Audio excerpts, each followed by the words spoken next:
Às vezes dou por mim em situações que nem Freud conseguiria explicar. E sinceramente, prefiro nem tentar. Há dias em que a vida parece que me mete num ciclo rápido e ainda espera que eu saia daqui seco, dobrado e passado a ferro. E depois estou aqui, a olhar para um pão, como se ele tivesse alguma resposta. Surpreendentemente, não ajudou. Cheguei a um ponto em que pensei, sabes que mais? Vou ficar vulnerável. E aqui estou eu, literalmente vulnerável. Não recomendo, está um frio do caralho.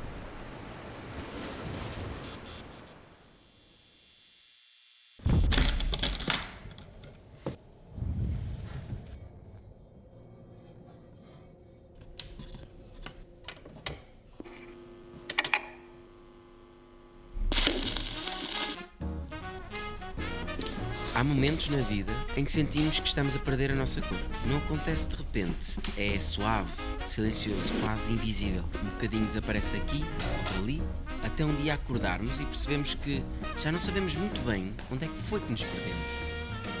E quando voltei à arte, a primeira coisa que ela me devolveu foi exatamente isso. A sensação de que ainda tinha cor dentro de mim. Mas hoje não quero falar sobre mim, quero falar sobre nós, sobre a forma como a vida funciona exatamente como a pintura.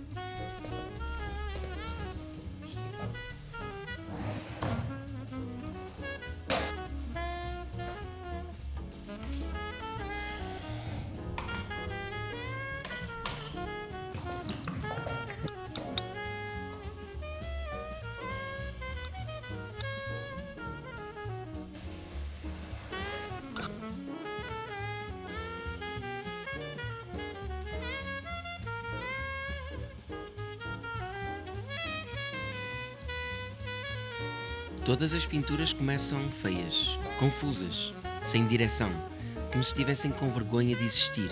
E a maior parte das fases da nossa vida também. O problema é que muita gente desiste na primeira camada, porque acha que o início define o resultado. Mas não define. O início é suposto ser confuso.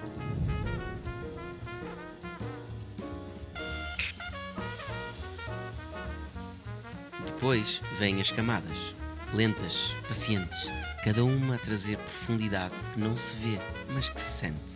E isto é algo que nos esquecemos tantas vezes. Nada realmente importante nasce pronto. Demora a curar, demora tempo a perceber quem somos, demora tempo a construir algo sólido. Mas vivemos como se tudo tivesse de acontecer ontem. Como se crescer fosse uma corrida, ou como se falhar fosse proibido. Só que não é. Às vezes o tempo não atrasa nada. Prepara. E depois, os erros. Porque há sempre erros. Uma cor fora do sítio, uma sombra exagerada, um traço torto. Aqueles momentos em que olhamos para a pintura e pensamos, boa, estraguei isto tudo. Mas não estragamos. Estamos só a aprender. Na vida é igual. Tomamos decisões tortas, entramos em caminhos que não eram nossos. Damos passos maiores do que a perna. Mas muitas vezes são esses erros que empurram a pintura para onde ela precisava de ir. Os erros não são rachaduras, são mapas.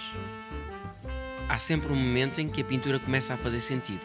Não toda, só uma parte. Um sinal, uma forma, uma luz e de repente sentimos aquele alívio. Ok?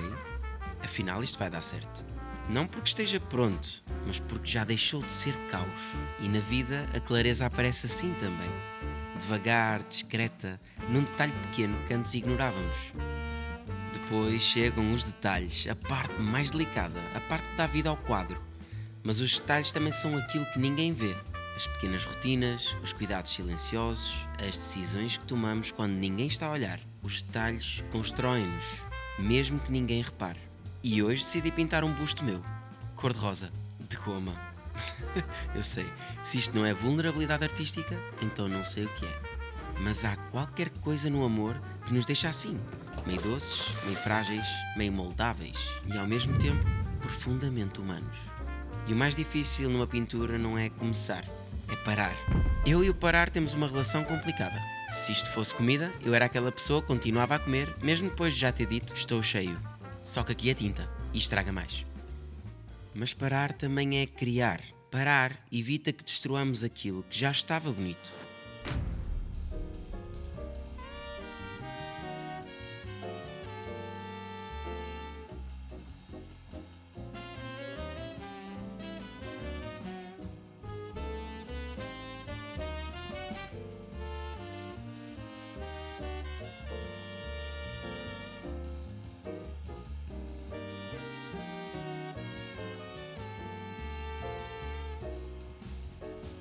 foi por isto que voltei ao YouTube. Por momentos que não pedem pressa, por vídeos que fazem as pessoas ficar, por histórias que se contam com as mãos, porque a pintura não é só arte, é um espelho. Se alguma coisa que eu disse hoje te tocou, talvez seja porque existe uma parte da tua vida que está exatamente na primeira camada. E não há problema nenhum nisso.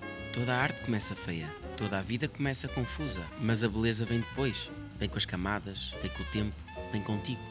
Talvez esteja na altura de começares a tua pintura, mesmo que ainda não saibas o que vai ser.